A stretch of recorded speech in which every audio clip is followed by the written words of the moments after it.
Okay, hey there guys, so up again, in this war, we're up against TCN. While I explain just a little bit of the context, I'll be applying my masteries here and fast forward.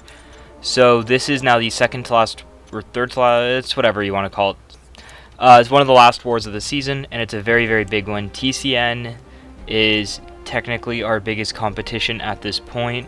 They have like the same, we're both 10-0, I think it was at this point. 9-0, 9-0.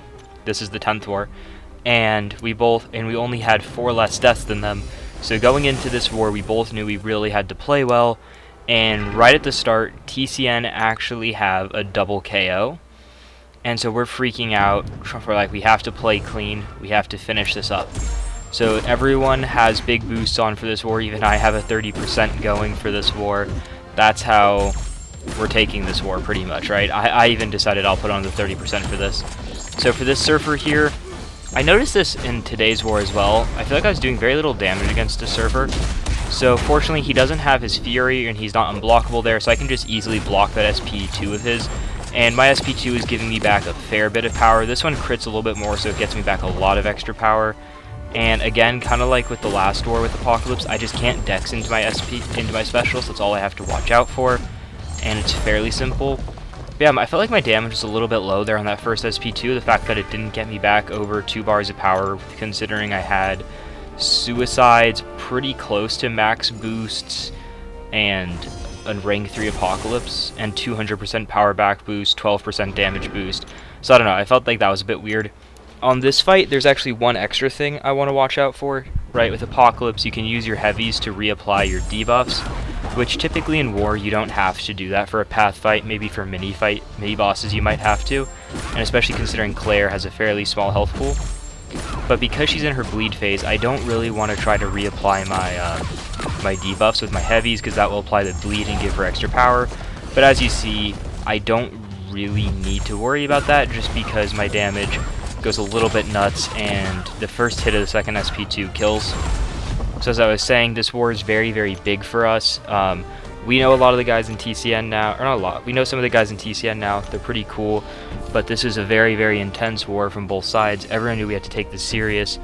They die early, and then pretty soon we start matching them with very silly deaths as well. Most of the deaths in this war were very, very silly.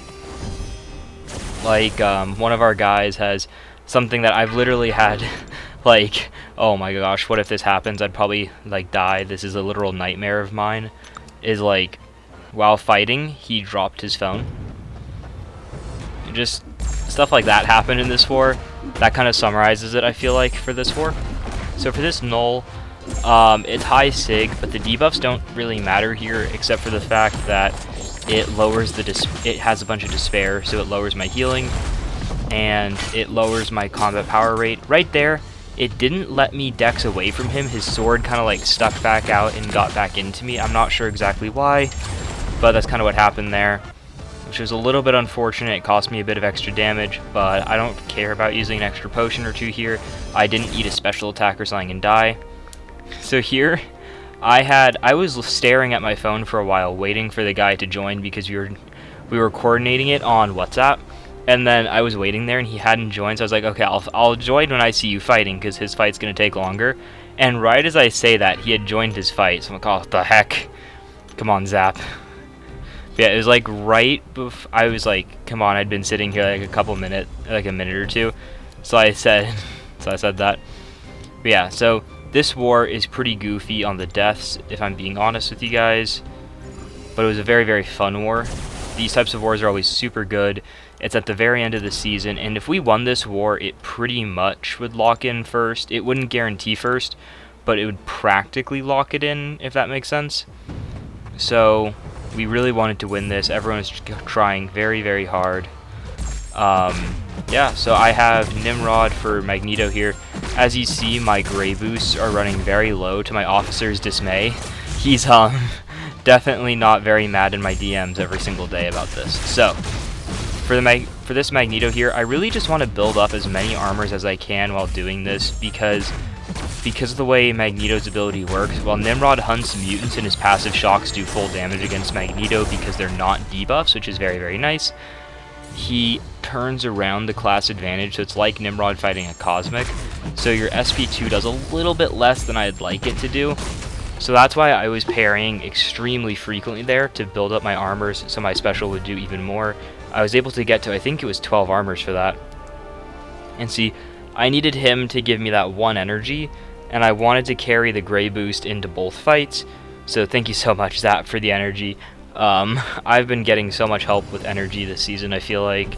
Yeah, I don't know, I just feel like I'm always like just like 1 energy short or something of getting to my final fight and like securing it all in like 1 set of boosts or whatever. But my alliance mates are absolute saints, and they help me with the energy when I ask for it.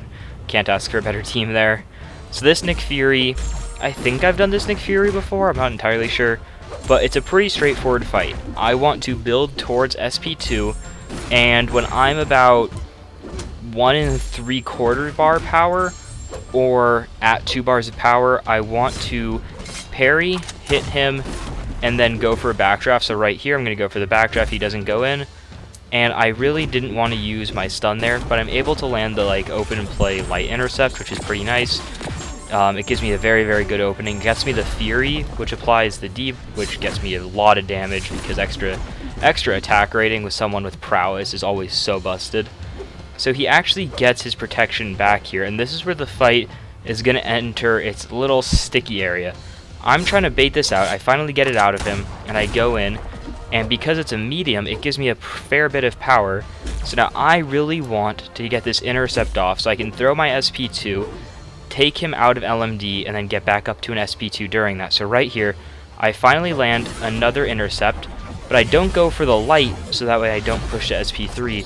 And because of that, I guess I hesitated or something, so he ends up actually getting pushed, so he ends up parrying it somehow. I feel like that was a really quick parry, and then because of the parry, I actually still kill his standard form, pushing him into his furious mode, and then he punishes me. Fortunately, the invulnerability that I applied came in very, very clutch. If I'd used a power start 1, I don't want to think about how much damage that would have taken if he had crit all those hits and stuff. And so now I'm really just fishing for that last intercept, which I just got, and I'm just going to throw the SP2. And the SP2 should finish it off, and if it doesn't, I'm going to have another SP2 in the bank, but it finishes it off very strongly there. Yeah, that little area in the middle was a little bit sketchy with getting parried on that special. So as you can see, this is our first loss of the season. It's been just about a season, I think, since our last loss that we took seriously. This was a very, very unfortunate war from honestly both sides. There were just some really weird deaths. That was pretty much it. And they were insanely fast, right? Like I've said in some of the other wars where like we beat the opponent on time as well, but we had 9,000 seconds, which is a little bit slow for us, but they didn't even have 8,000 seconds. 7,600 is insanely fast. That's one of the fastest times I've seen in a very long time. I feel like absolutely incredible performance by TCN on the time and the deaths. I've said in the past where it's like an alliance, we beat them like 1-3 or whatever, 1-4.